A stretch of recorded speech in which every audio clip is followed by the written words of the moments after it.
Fire Radio. Hey everyone, Jeremy, National Fire Radio. Welcome back to the podcast. Today, Chief of Department Mike Kernan, Borough of Berlin, New Jersey. Chief, thanks for joining me. Good morning, sir. Chief, I have to say this. You and I met briefly 10, 15 minutes before you ran out of the firehouse to go to your son's baseball game. They were in the Little League World Series. Am I wrong with that? Yeah, Cal Ripken World Series in Cherry Hill. Phenomenal time. They did phenomenal. That's awesome. That is very cool. And I watched because your son came into Firehouse, and I just saw the love and commitment you have to him and supporting him, and that was fun to watch. I'm going to be honest, as a father myself, it's just fun to watch. And the priorities, family first. And yes. In the volunteer fire service, you're a chief of a volunteer fire department, 32 years in Berlin. You joined in 92. You are like me in regards to being somewhere for a long time. And I think there's something to be said for that. When I'm coming up on 30 years myself. We have this unwavering commitment to the fire department that we grew up in, and we never left. Right. It's like a family. There's something to that. Yeah. And it is. It's a culture. It's a family. And everybody that comes through here says the same thing, no matter if they leave, they go on to other jobs, other states, they always call this home.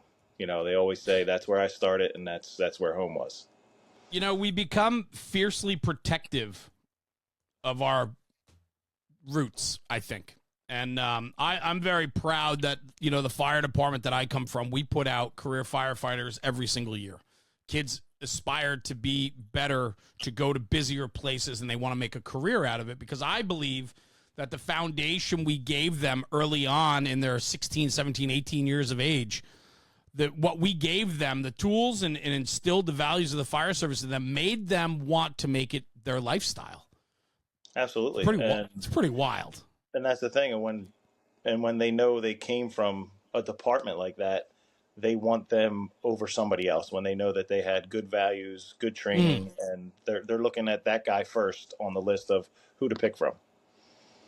There's a lot to that. But on the flip side of this, though, is that we do become fiercely protective of where we come from. And sometimes that can blind us in what's happening today. And, you and I, we first met several weeks ago. We came down to Berlin to shoot the featured apparatus for the Fire and Safety Services calendar.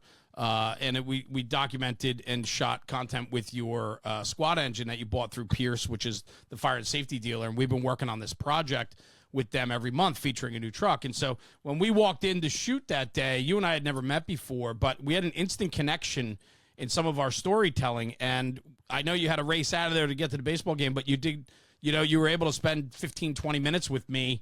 And we went right into some topics that are hot button topics in the volunteer fire service today. And I looked at you and said, man, we got to capture this conversation and share it on a podcast, because I thought what you and I were talking about brought tremendous value to the issues we're facing today. Right. And it was an instant connection, because it's not just us having the problems. It's not just Berlin Borough in Camden County. It's not us. It's everybody, not only in the state, but throughout the nation, is having a volunteer shortage. And we have to figure out how to deal with it. And it's not even just the small town volunteer departments. It's the busy volunteer departments and everywhere in between, right? I mean, we have volunteer departments that are running thousands and thousands of runs a year. And then we have more rural areas that are running 100 calls a year for service, right? But right. And still, those ones that are running 100, they still have the same problem, getting guys out to answer the call. Yeah, and so I guess what was interesting to me is when you and I started talking about staffing and relationships, and it started off with you guys have a duty crew program down in your department. I want to get to that, but before we even get there, recognizing the need that our services might not be up to par with what the public would think our delivery of services should be. And I think that this is where being fiercely protective of our fire departments comes in to interfere with good, solid decision-making. Sometimes we bury our heads in the sand, and I think that's a big problem in the volunteer fire service. Right, but you can't, like you said, you still have to provide a service. You have to think outside of the box, and you have to think years in advance, knowing that something's, might happen. Obviously, we're here just in case something happens, but we have to be here to answer that call. How do we not get sidetracked by pumping our, sounding our chest, slamming on our chest and saying, like, we've done it this way. I mean, this is the fire service we're talking about, bro, where, tradition and culture and the way we've always done it, we don't like progressive thinking. We don't like innovation. We don't like technology. We are stuck and rooted in how we've always done it. The problem is, though, is we used to have people to throw at issues, and today we do not. And so how did Berlin, I don't want to put you on the spot, but I kind of want to understand the story behind it a little bit. Like, how did you guys come to understand that, hey, we need to start looking at other opportunities and not just rest on our laurels of a home response department where we used to have 25 guys come out for an alarm. Now we're getting 3 or 4.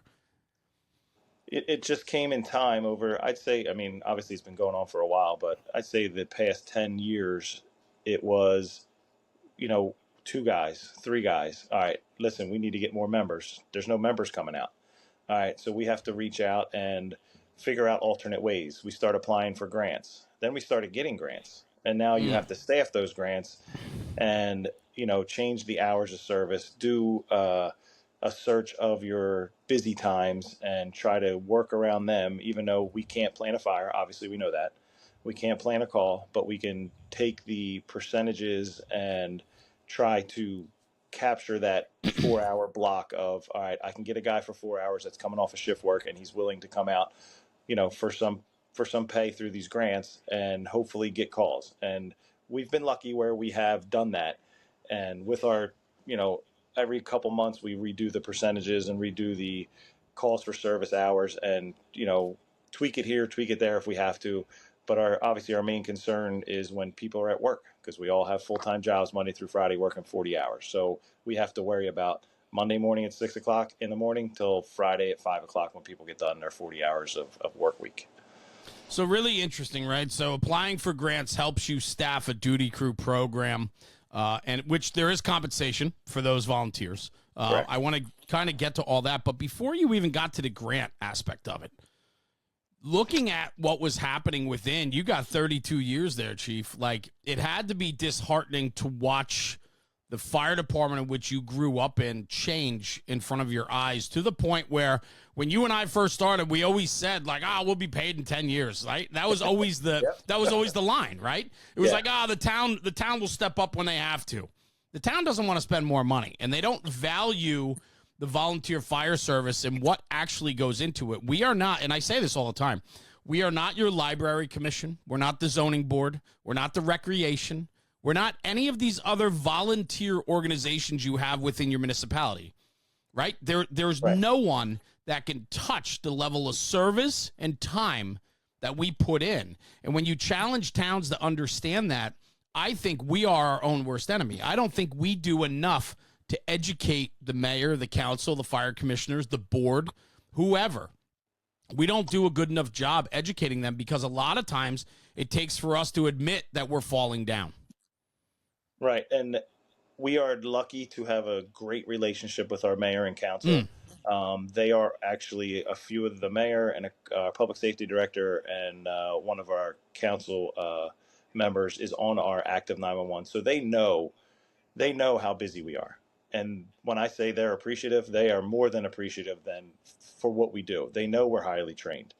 They know, but it's just they can only give so much and you can only ask for so much because of budgets and all that. We totally understand that. But like you said, we're not the library. We're an emergency service that's 24 hours a day that people rely on. Yeah. And not only just people, the other towns. Going back to finding a problem, we knew we were shorthanded. We had to link up with our neighboring towns to run on our calls 24/7 because not only are we depending on them, they're depending on us to answer their calls for service because, like we said, they're going through the same exact problems of staffing.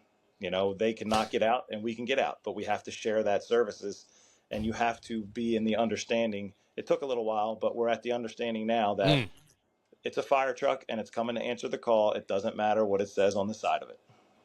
I love that. That is more people need to understand that. I mean, just a little background. This podcast goes far and wide. So where in New Jersey, we are very much a home rule state, meaning like if it's our jurisdiction, our municipality, we're going to handle it. And we only call in additional resources when it's above and beyond what we can handle.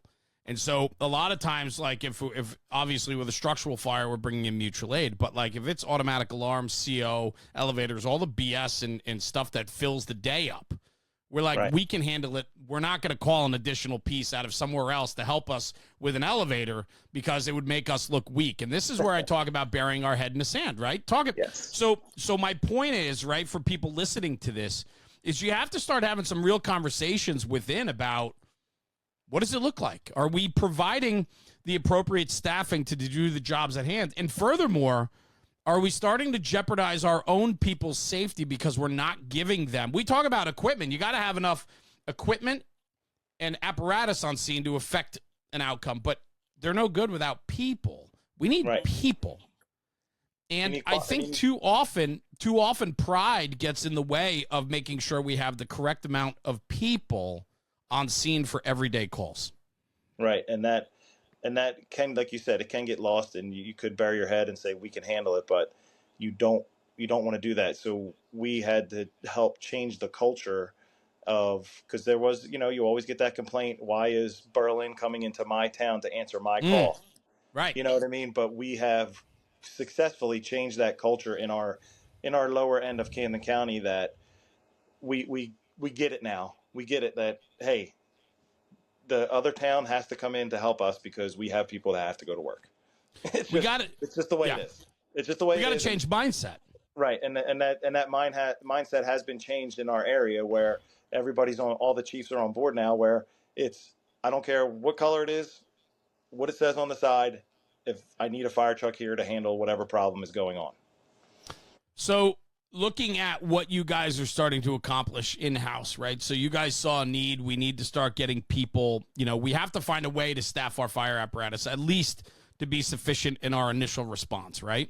Correct. And so when you start looking at that as a volunteer organization, the idea of money always creeps in, paying people. But I also know that you can offer to pay people to be there, but you're not going to get, or there's a potential that you're not going to get what you want from that. Meaning, like, they might be there, but it's a body, or it's the services still are lacking just because we're filling a spot now and throwing $20 an hour at somebody, right? Right. You still need the training. You still need the hours and hours and hours of training. Yes. To be able to be successful and feel comfortable that, hey, that 3-man crew is going to be able to handle any job that comes down the pike. So when you guys looked at this and you said, here's an opportunity, right? If we can write a grant and maybe offset our busy hours, and I want to talk about that because I thought it was really unique how you guys went about it. But you applied for a grant to be able to get funding in place that if we need to, if we're lacking in certain times of the day, in our busiest times, and we can have a couple people available and we can throw a few bucks at them, it might allow for them to stay here instead of running out and doing all their errands that day. They'd rather stay local at the firehouse for 4 hours. What I thought was really interesting in your approach, Chief, and I'd love for you to break this down because it's kind of unique in a way, is that with the stipends, and stipends are given, across the board in the volunteer fire service today. We understand that. So I'm not, there's no, is that right or wrong? This is the program you decided to use. And I think it's working well for you. You're able to compensate your people to be there, but you chose to do it in 4-hour blocks instead of 8 or 12 or 24. And then not only that, but you looked at and broke down your call volume and said, when do I need people here the most? Talk about that, because that's a unique approach. And you can, like you said, we can't schedule a fire. We can't schedule a call. It's just not ever going to happen. But if you look at your past year, 6 months, and there is busy times, it'll show on the graph. If you have the ability to graph it out, which most departments do, you can graph out and find out your hours, your days of when the most calls come in. It's a percentage. It's a shot in the dark, but it's been working.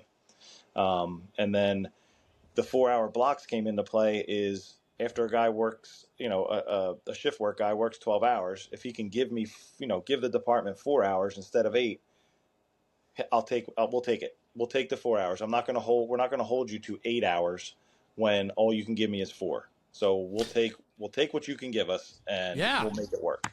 Well, I think that's a big part of it, right? Is committing a whole day, an 8-hour block might not be possible, right? And so now the guy can give you 4 hours, but because you require 8 out of him, he's like, I can't do the other 4. Right. So that's where I think unique thinking and something a little bit different that really struck me when you explained that to me. And I was like, man, that makes sense. It just makes sense because I don't think I could take an 8-hour day and go hang at the firehouse. Right. And train and do inspections or run out or do whatever.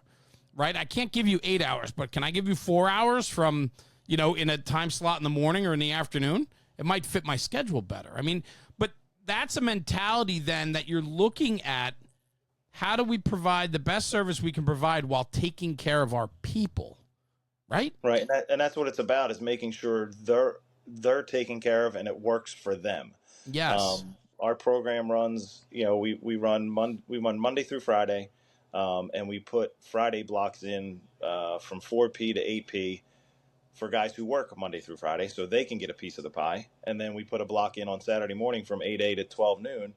Again, so the 40-hour week guy can come in, get some time, and take the pressure off of our other members so they can come after their 40-hour work week, get stuff done around the house. Family, humongous thing. It's number one in the firehouse. Family's always first. So take care of your family, and we have a crew of 3 guys on a Saturday morning, so go get everything done that you need to get done in those 4 hours. And like Friday nights, guys come home from after a 40-hour work week. Obviously, most of our guys work more than 40 hours.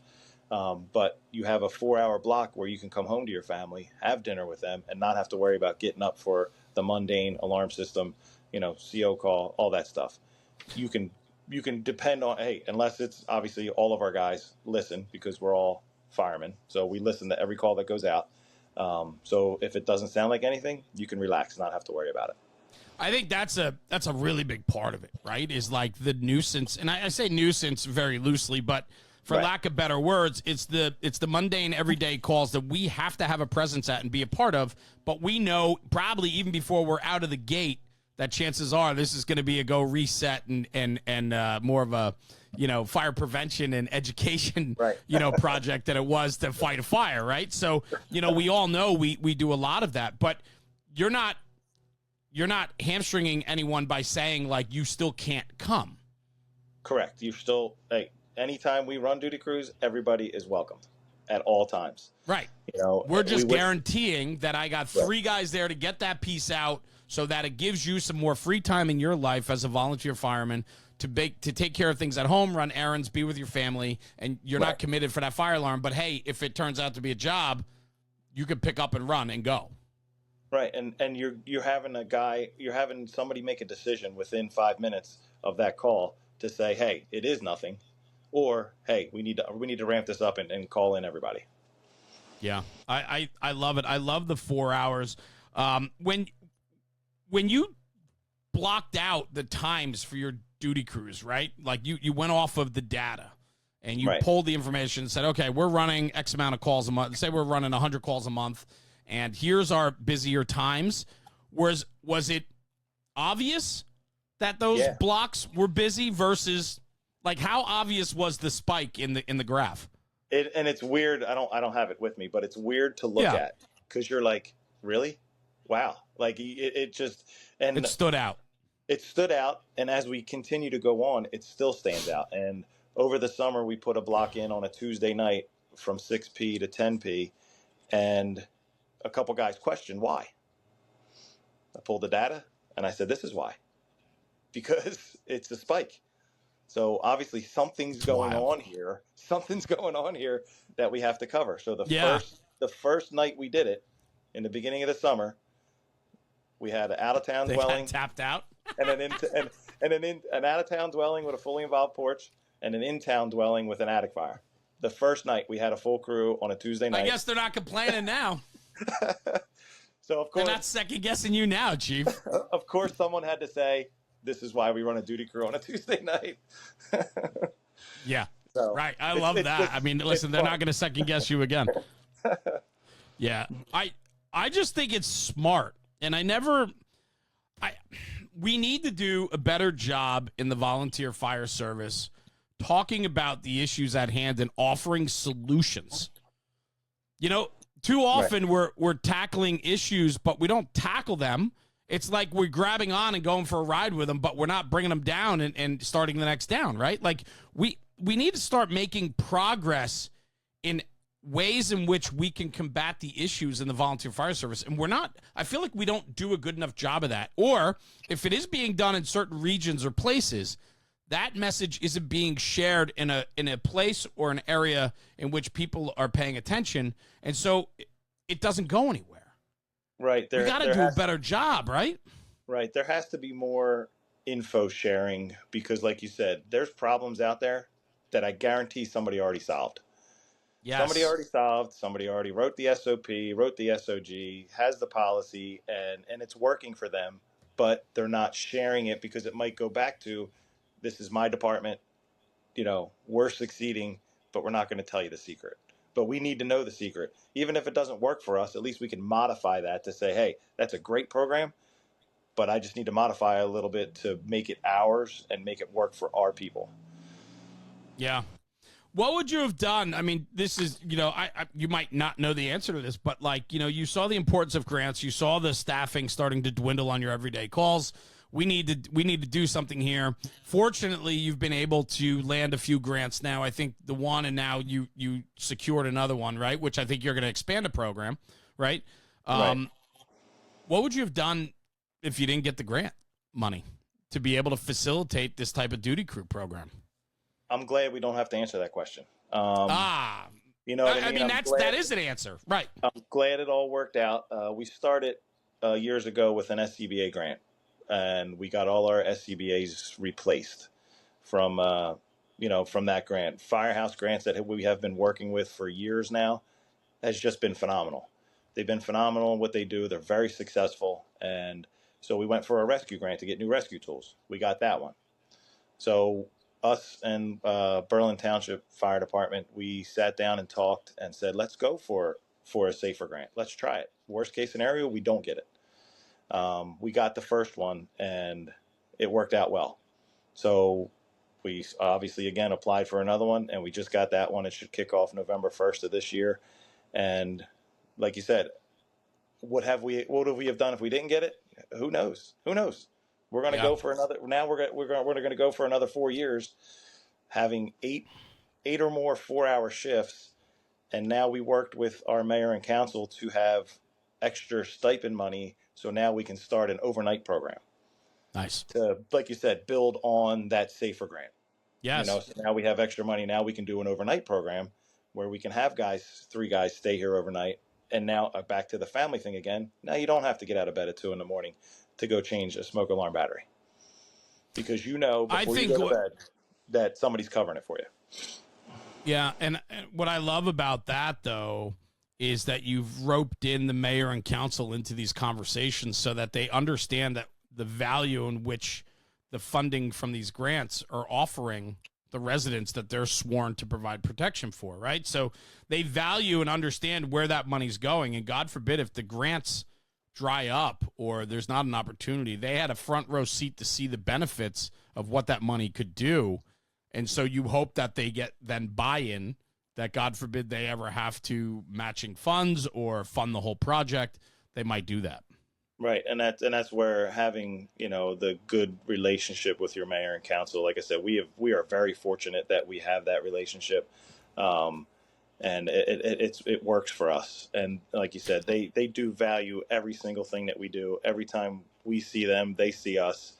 It's a big thank you for what you do, because they know what, if not, how much that would cost them if we didn't have this. It's astronomical in the cost, and then they wouldn't be able to afford it. And that's why when we get these grants and apply for these grants, they're more than appreciative, and they know the hard work we do to get these grants. Was it easy to go to the town, to the municipality, and explain to them the struggles that you were having? Yeah, because a couple of them have family in the service, not in our department, but throughout the years they've had family in the service. And they see it. Like I said, they see all the calls we get. Last month we ran 99 calls. That's a lot of calls for a volunteer And you're organization. running straight fire or EMS as well? Not straight fire calls.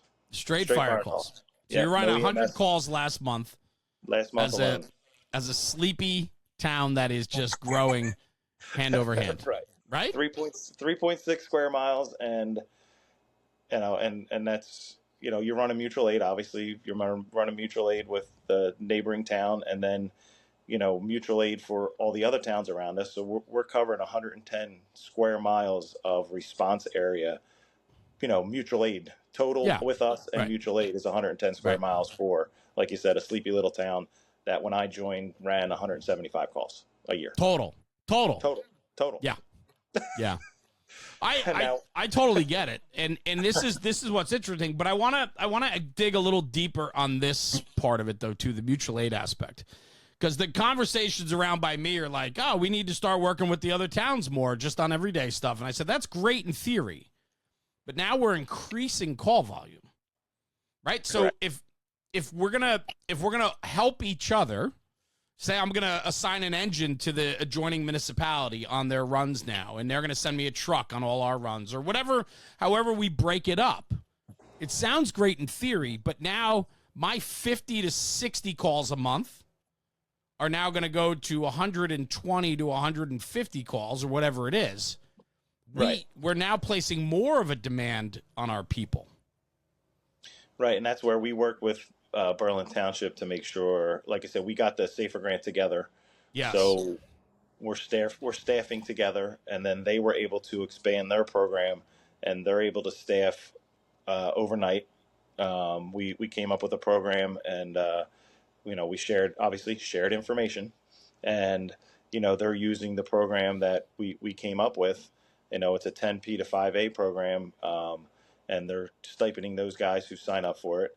They have a day program going on now where they staff their stuff. So again, when we start this Safer Grant in November, they'll be able to reallocate that money to do other times. So hopefully, we're going to come together, work together with them and fill in the gaps with the extra. With, not I want to say it's extra money, but with the money that we can reallocate to use it in to fill in the gaps, because their guys work shift work. They have a couple paid guys over there too that obviously work other places, and and then the regular Monday through Friday guys. You got to fill in the gaps. I couldn't agree with you more, and I just think though that I'm cautioning people that are listening to this, because you have to be aware that if you're going to start working with other jurisdictions, your responsibility is going to grow. And the initial problem is we don't have enough people to cover our own. Now we're entering into agreements to cover other people's stuff too. And it sounds good in theory because we'll get help from the adjoining municipality to come to us, but they're going to have the same struggles we have. And I just want to caution guys that when you start looking at working with other jurisdictions or doing more of a regional type response, you got to make sure the program addresses that. And it's not just you think it's a fix-all by just running with the next company next door. And for you guys, you've certainly put a lot of time and energy into understanding that. The grants certainly have made a difference for you. There's no doubt, I'm sure, right? No doubt. And I think that's, and the other thing that sticks out to me, Chief, is that number. I have a number in my head that's 700. And 700 means if you're doing more than 700 runs a year as an at-home department, a home response department, I think you're in the weeds. Yes. 889 in last year. 889 calls in 2023. And we're slowly approaching that as of right today, because we had a call this morning at 6:30. As of today, 759 calls. As of today. Yeah. That's a lot. It is a lot. It's a lot to ask of your people. We talk about, the volunteer fire service complains about the amount of training that we have to do, right? Yep. Oh, my God, we got all this training. I'm not looking for an argument on that. I don't care about that, right? It is what it is. The rules are the rules. If you want to be a part of this, you got to do it. Right. But we look at time and the commitment that our volunteers are giving us. What more can we do for them to recognize the importance of their time? And I think that what the most important thing we need to do is recognize how much time they spend and how much time we can give back to them through our programs or initiatives, right? Right, and that's the thing. Right now, we're questioning is what else can we do? Yeah. what else can we do? And that's where the info sharing comes in, is what's out there, what has been successful, because everybody's tried something and something's worked somewhere, not only in New Jersey but nationwide. And what's the best answer that we can try? So much to that. Here's Right. here's the problem. How do you find out? Right. And as we were talking when you were here a couple weeks ago, is we got to start a network, a volunteer network, a career network, whatever it may be, a network of firefighters with information that they have that somebody else can use, that could get this conversation started of weeding through stuff and saying, oh, that's a great idea. Let me see if our guys would be interested in something like that. Because, with the grants and with the, the stipends and all that stuff, money's good and all, but we still need you here. We need you to show up to pay you. You know what I mean? You're right. If you don't show up, we can't give you what we have to give you because you're not coming. You're not coming to the call, or you're not coming to the duty crew. What have you seen, and I'm curious, a lot of times when we enter into conversations like this, in the beginning, guys get excited. Oh, we can make a few bucks. I'm hanging out at the firehouse anyway. I'm going to make a few bucks, which is great in theory. Right. And then it gets old. Yes. And, like, guys, all of a sudden, you're like, wait a minute, we're not filling these shifts. Like, where are you? Like, we did this because we wanted to compensate you, take care of you. We have to be careful of that. Have you seen... a couple things. One, have you seen that happen? And then two, how do you combat it? Yes, it's happened.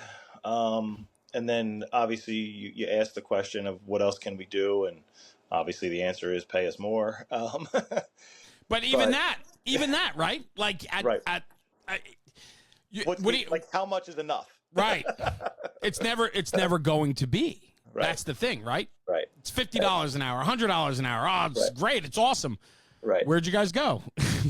Like, but that's going to grow old too, because they're going to be like, oh, well, I can probably ask for a little more. Have you seen any growth in your membership because of that program?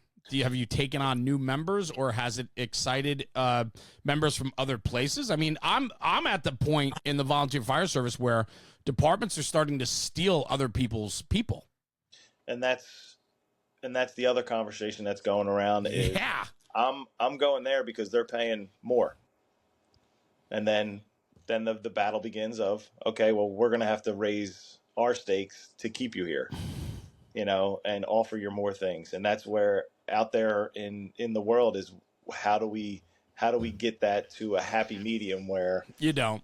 You can keep your guy. You can keep your guy at your station, but he's going to answer your call, but on our fire truck. But since you're paying 75 cents more, he's going to go on your fire truck and answer our call. But he's sometimes it blows my mind. It comes back to dedication and how it all began and how you raised your members. Wow. And if they're loyal and dedicated to your department, if it's 75 cents, they'd rather stay with their home department. So, and that's a great point. And that's kind of where I was hoping you were going to take it, right? Is that culture still matters. The environment still matters. We can't lose sight.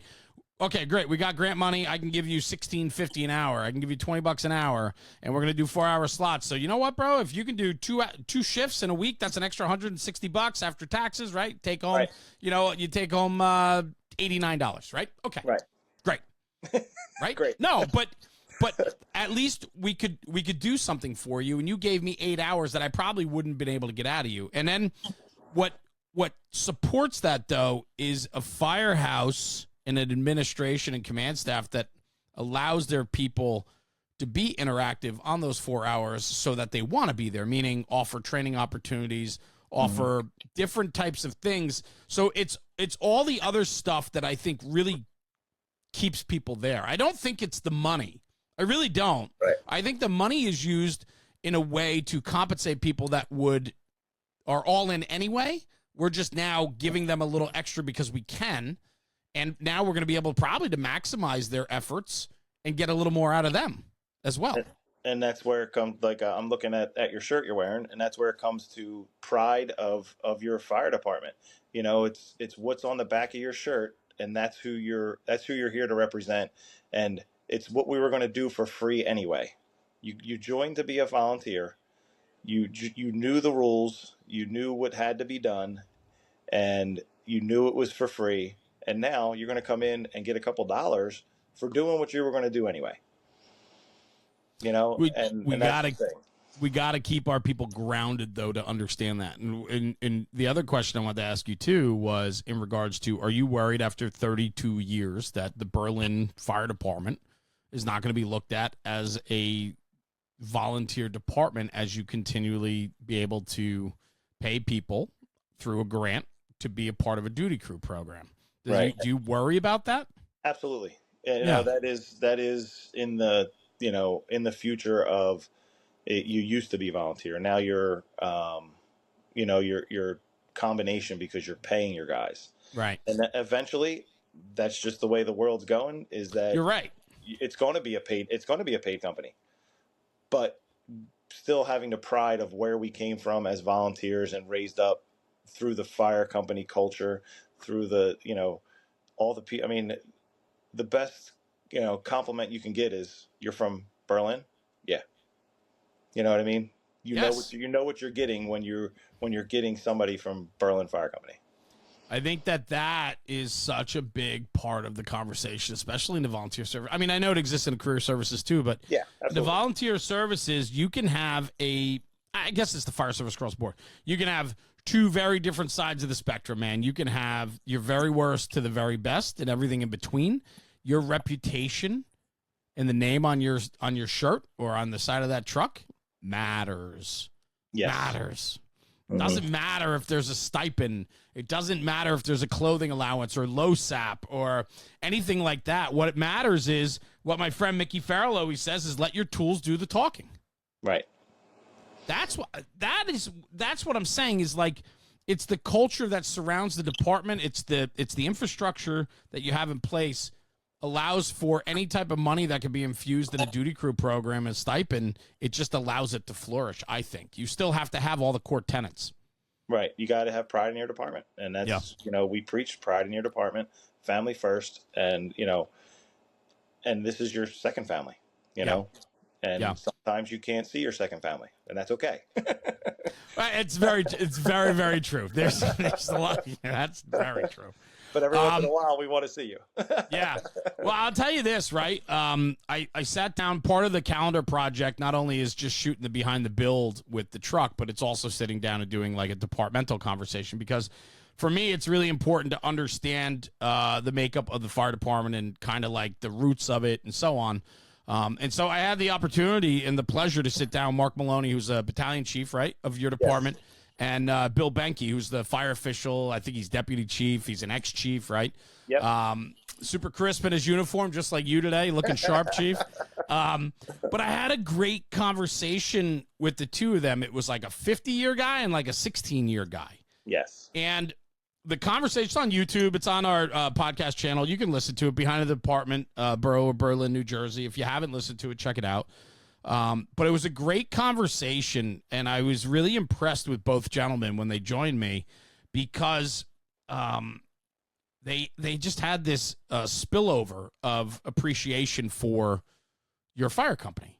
Yes. And it's not every day you find people speaking about their fire department, and they admit, hey, we got issues. Like, the duty crew program's working. We could do better. We need more people. We rely on a lot of the same faces. I mean, it's all the same issues that we're having in firehouses across the country, right?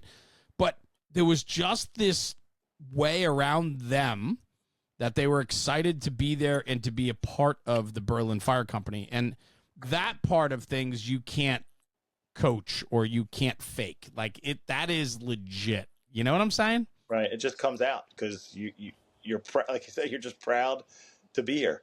Yeah. You know, you want to be here. You know, from day one, the decision's made that I'm going to be a volunteer fireman, and you're either all in or you're not. Yeah. And go ahead.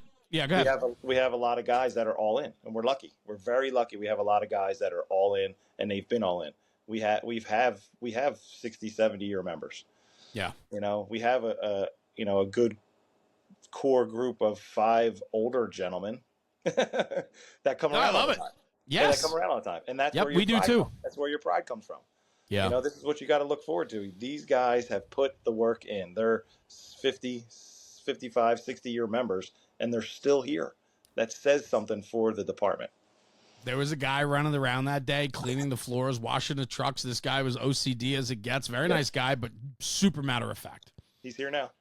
Love, right? I mean, I'm not surprised by that. Yeah, I'm not surprised by that. But we all have those guys. What we have to do, even if they're a pain in the ass, what we have to do is we have to embrace them and allow for others to see the commitment that they have. I think that shines through. Right, and he, how long have you been chief now? Oh, you broke up. Go ahead. 7 years. Yeah. 7 years. So 7 years as chief, 32 in the department. Yeah. Did you think, I mean, before you became chief, did you have any type of duty crew program or anything else other in the works other than the home response department? We were starting the duty. Bill Banke was the chief before me, and we started this program. We got the first grant, and he was instrumental also in working, doing the behind the scenes working of all this. We have a great core group of guys that sit down and brainstorm, and our neighboring departments also, and it's a big family, especially down this lower end of Camden County, where we see each other all the time. We're always bouncing stuff off of each other. We hang out. We do department, get-togethers. We go on a fishing trip. We go to Phillies games. Like, we're always together. And, we don't want to always talk about fire company stuff, but it's your second family. You're going to go hang out, and you're going to have those conversations where, you would never do that sitting in the firehouse for 4 hours on a duty crew. You probably wouldn't have that conversation. Are you, do you struggle with it at all? That, looking, and I mean that in an endearing way. Like, do you struggle with knowing the department you were to where you are today? I mean, I know you recognize, your background, public service is your thing. You were a police officer for many years, retired, right? The same municipality? Yes. Yep. Mm-hmm. So you are super grounded in the town that you volunteer in. You worked in that town. Your kids probably go to the schools in that town, right? All those things, right? So you're super grounded. It's the true small town story, right? Right. But it's changing, and you're the guy at the helm, right? And you gotta. I'm sure some of these decisions are not easy for you to make. Right. They are hard, and as a volunteer fire chief, you wish you could do more. You wish you could give the guys the world, but we don't have the world to give them, but we try to give them everything that they need to succeed, and make them feel good about being a member. And it's tough. It's tough because everybody has things to do. The world's only getting busier, and most of our younger generation is now the middle generation, having kids, having a family. So they're disappearing. Young kids, 18, 19 are going to college. So you're losing them. You're only getting a couple good years out of these guys, and then they're going on to other things, and they fill in when they can, and the generation I grew up with has their kids are getting older now. So now they can get up in the middle of the night and come to a call. They can skip dinner. You know what I mean? They don't have, their kids are going to high school where they have other coaches coaching them. They're not coaching their kids, so they have that extra time. Right. It's just, but seeing the transition for the last 32 years is, we weren't that busy. Everybody came to the call. Now we're really busy, and you're trying to find somebody to come and help you. But how do you answer that question of making that work? One of my biggest struggles today in the volunteer firehouse is after the call, taking those 15, 20 minutes that we always used to do, sitting on the front bumper, back table. You guys have your behind the apparatus, your sitting area with tables and lounge type area, if you will, right? The back of the bay area. How do we have to value that time. I think that is where so much is learned, and so many of our volunteers, especially the young kids, they pick up nuggets from conversations, as well as the old guys getting refreshed and re-excited and excited talking about an old fire or some old laughter or nonsense that happened in the firehouse years ago. And that's where the young kids also learn the traditions and stories of the fire company, right? I'm losing time in my life. And so now I run over there and we might go out the door 5, 6, 10 times in a day. You don't have, as a home response, back and forth, running to the firehouse, coming home, running back, going back. You don't have that time anymore to spend. And I think that is a part of what's missing today in the volunteer fire service more than ever is the time commitment is not just for the calls and training. It's for the informal banter and social needs that we usually had or used to have. Right, It's and that's where your bonds are made and grown with your members. Because back in the day, we had a bar. Yeah, absolutely. You'd have your birch beer for the younger kids. You'd have your beer for the older guys. You would sit together and tell stories. And, next thing you know, it's midnight. And now, obviously, insurance and all that other stuff, that stuff has to be removed. Yes. Now we're out into the engine room, like you said, with couches and stuff, trying to continue that tradition of after the call. Sit down, hang out, breaking chops, having a good time. And like you said, building a bond and learning about each other where you wouldn't get that. You don't really get that at a regular job. You don't hang out after work and hang out with your coworkers. Some people do, but I'm just saying in a major corporation, you're not doing that. Chief, we used to have like the 3 o'clock club, 5 o'clock club, Sunday morning club, right? Think about it, though. Absolutely. Where you would drive past the firehouse on the way home or running out to go to the grocery store, or you got to go pick up takeout for your family on a Friday night, and you're like, well, swing by the firehouse, grab a beer real quick with the guys, right? Right. And Absolutely. you pop in. We don't really have that anymore. No. And it's not for lack of, maybe we don't try hard enough, but the time management for people, people complain today more about time than money. Like I never hear, hey, how's it going? Oh man, I wish I had more money.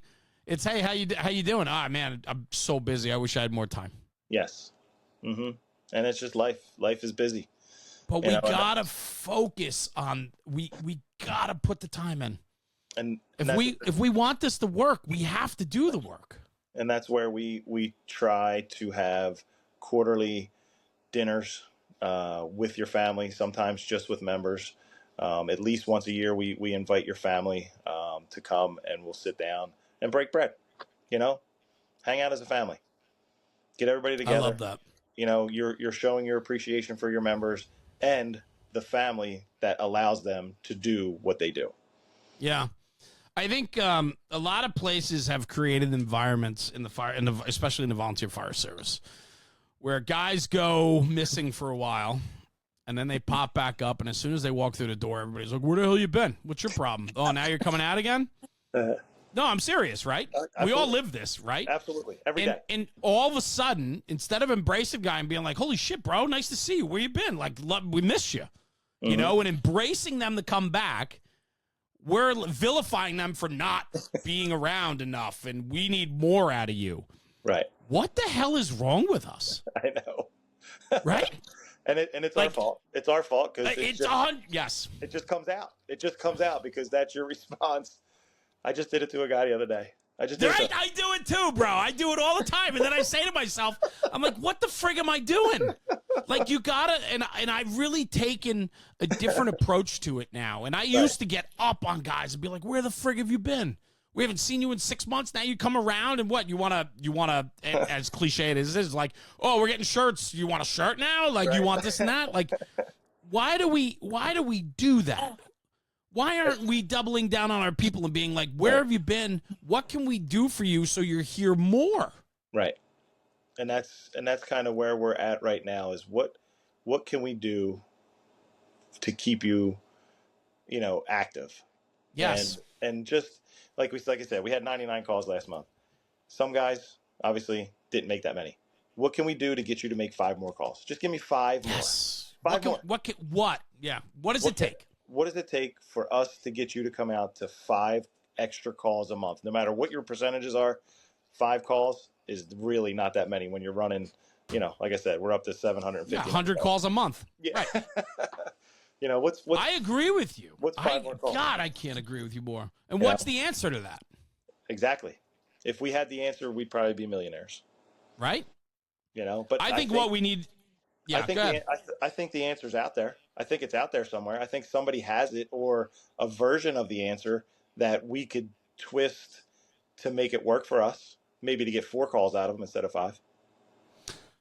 I think a big part of answering that question is your willingness to pick people up instead of put people down. Yeah. I think we've gotten to a point, not just in the firehouse, but in society, we walk with our heads down, we focus on our own shit, and we no longer care about the mission, or the mission's not as important as me. And I think we need leaders in the fire service that value the people that are there. Again, volunteer fire service. People can only give as much as they can give.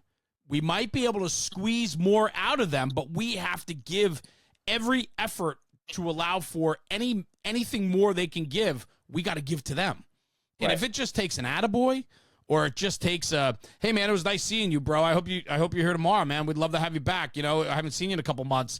Instead of being like, where the frig have you been? Like, this is bullshit. You got to go through basic training. Like, all this stuff. I mean, I've heard it run the gamut. A guy, you know, he's working his ass off, just bought a house, he's getting married, he's working another job to pay off bills, pay off his all his shit. Right. He comes to the firehouse when he actually has 5 minutes, and we just dump on him. What are we doing? And that's the thing. What are we doing? And I know it's a joking environment, but it might not be joking to that guy. That's right. You know, because he's going to sit home and be like, "Why am I going there when I'm going to go there and get my?" That's balls it. broken? I don't listen. There's a difference. There's a difference between getting your balls broken and being an asshole. Right.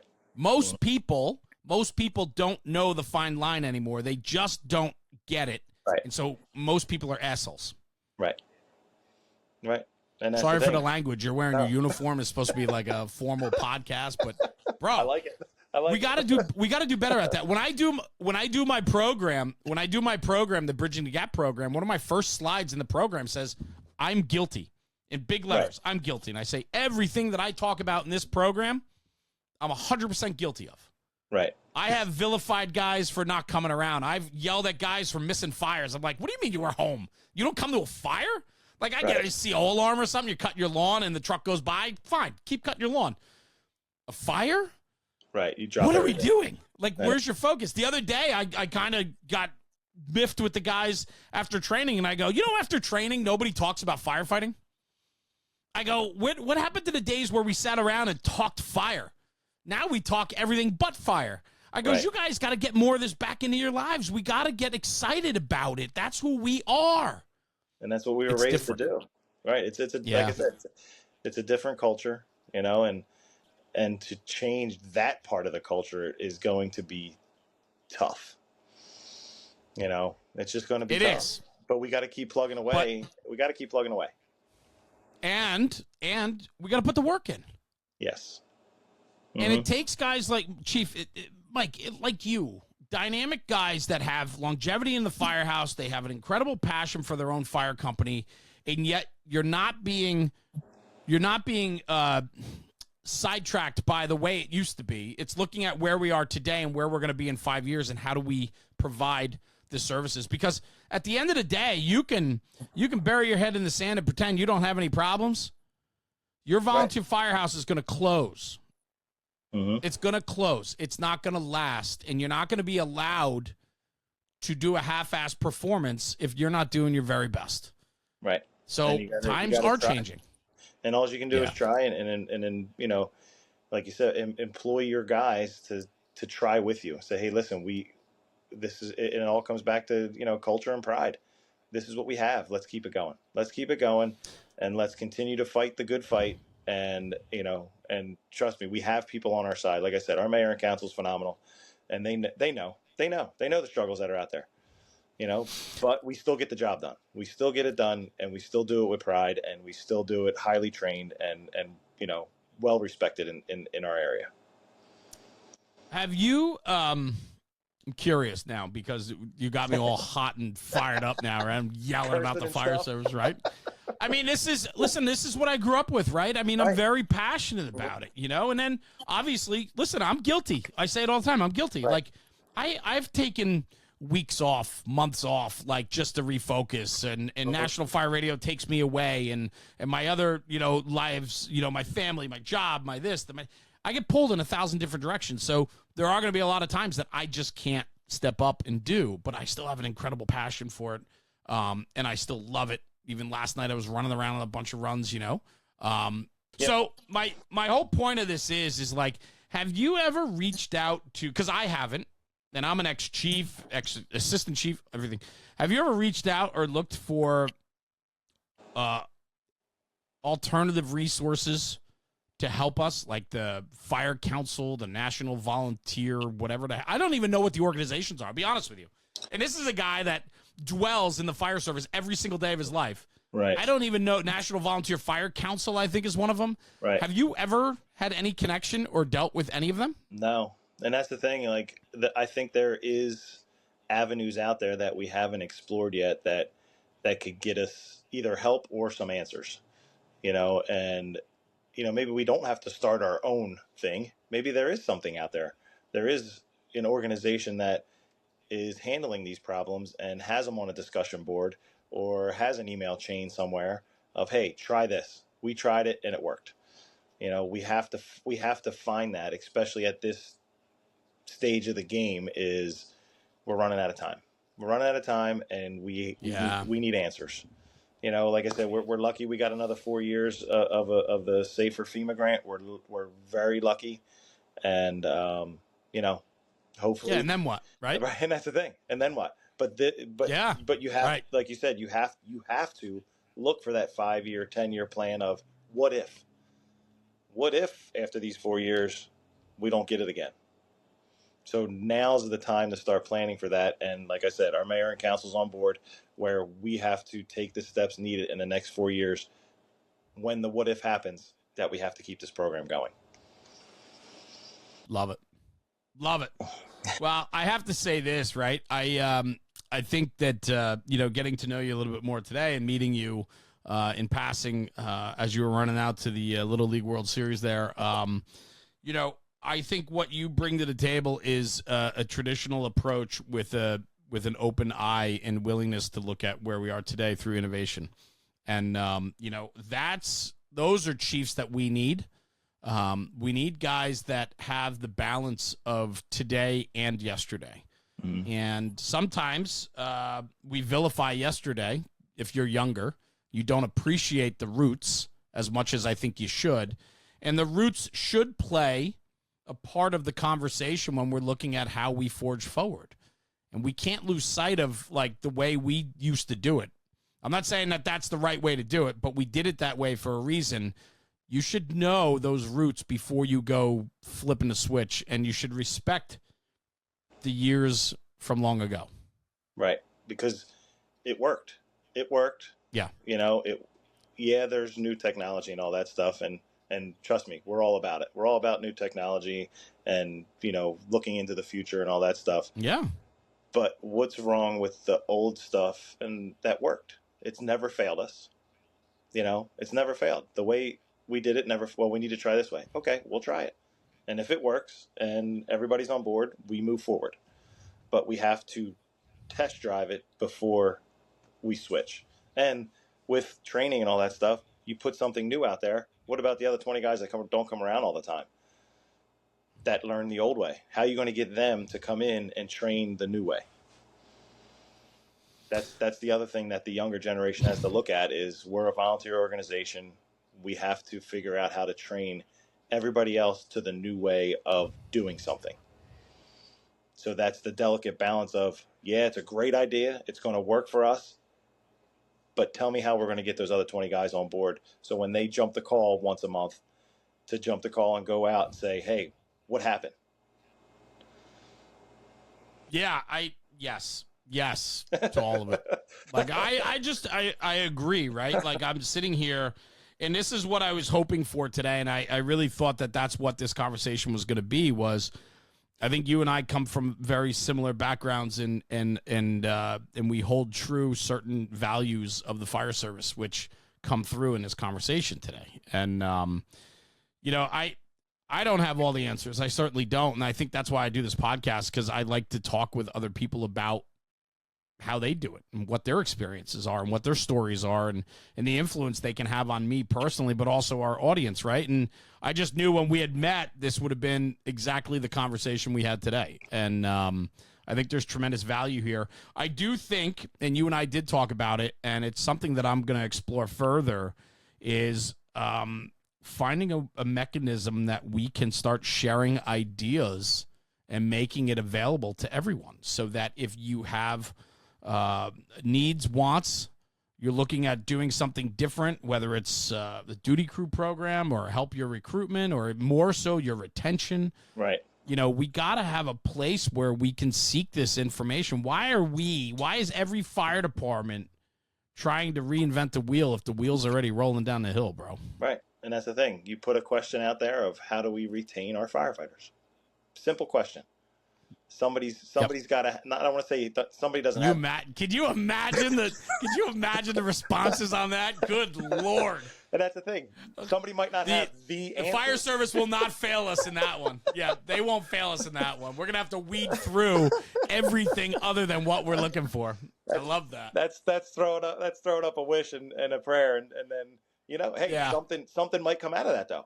Out of the thousands and thousands of responses, there might be one thing that helps one department, and you did your job. You did your job. You did your job because one nugget out of that whole mess helped somebody answer the question in their department, because not every department is answered the same way.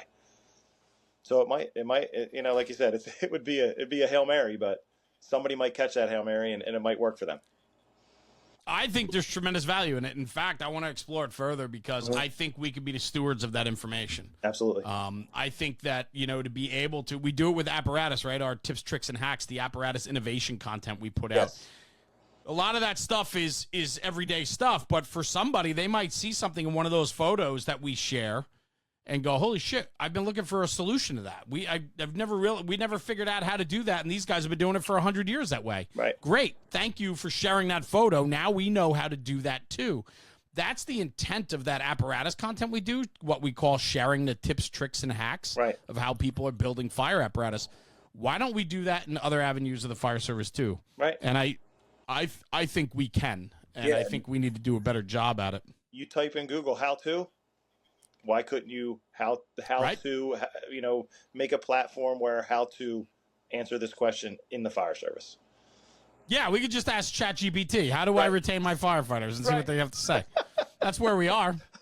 That's wild. It's wild, bro. It's wild. It's wild. But why hasn't it been done? Why hasn't it been done? Like why are we talking about this, 30 years later? Well, yeah, for many reasons, but I think the first and foremost is we have to be willing to be accountable for where we are today, and what we're willing to do about that. Right. And then it takes work. Yep. It takes work. And we talk about time. It's time. Oh, yeah. Well, I'll say this, Chief. I know you're putting in the time. I know you're putting in the work. It shows. And I enjoyed my day down in Berlin with your guys. And, it was just a proud group of guys that I got to hang with that day. And they certainly left a very good and lasting impression on me about the department that you're running down there, with all your great people at hand. And I just want to say thank you for that opportunity. But also, thanks for joining me today, man. It was a great conversation. I think there's more of this to be done, and I think a lot of people are going to get value out of this conversation, more so than probably most, because it's topics like today that we started talking about that nobody's really talking about that I hear. Right, and we got to do a better job. Like you said, I'm proud of every single member that walks in and out of this firehouse every day, male, female. Both sides of the spectrum. Like I said, we're very lucky to have dedicated volunteers. You know what I mean? We're very lucky to have the small town, hometown feel, and it's just, it should, like you said, you knew when you walked in, something's going on here. Yeah. Like you said, you've been in the fire service 30 years. You walked in and you're like, something's happening here. Something's happening. Yeah, no doubt. and that's the culture. That's the culture I grew up in. That's the way. that's the only thing we know. That's the only thing we know around Yeah. here is that we have pride in our fire department, and our members are very proud to be a part of it. Well, it shows. And whatever you're doing, keep it going. And, thank you for your time today, Mike. I truly appreciate it. New friendship being made here, too. I appreciate you. And, we'll have to get together soon. Absolutely. And just thanks for sharing some of your insights and information about your own department. So I appreciate you putting that out there. I think you're going to help a lot of people today. Thank you. So thanks for joining me, man. Thank you for having me. And it was a pleasure meeting you when you came down. And awesome. I look forward to a long career, what's left of our career. Oh, yeah. We got plenty of years left, brother. Plenty of years left. So, well, thank you, Chief. Stay right here. I'm just going to sign off the podcast. I'm going to come right back to you, okay? Absolutely. So don't go anywhere. Thanks, cool. bro. Yep, no worries. Guys, Chief Mike Kernan out of the Borough of Berlin, New Jersey, down in Camden County. What a great guy. What a great conversation today. The volunteer fire service is one of the greatest institutions in America, and we need to be protective of it. We just have to be realistic in our approach and what we're doing about it today. That's what this conversation was all about. But, man, this just scratches the surface of things that need to be talked about in the volunteer fire service. And I just thank you for listening today. I'd love to get feedback on this episode. If you listen to this episode and you have some thoughts or ideas, I'd love to hear from you. The idea of maybe putting together some type of searchable library where we can help one another on different ideas and thoughts about the fire service. These are all things that I think can be done, which would be beneficial. But I'd love to get some insight from you, the listeners, and to get some ideas of what we can do. If you have ideas, podcast at nationalfireradio.com is our generic email address for the podcast. It's very simple, podcast at nationalfireradio.com. Please send me a message. Tell me your thoughts and ideas. I'd love to hear them. And, thanks for tuning in, and thanks for being a part of the National Fire Radio podcast community. We'll see you at the next one. And like I say at the end of every episode, take this conversation, take it back to the firehouse and talk about it, because when we're talking about the job, we're making the job better. We'll see you at the next one. Jeremy, National Fire Radio.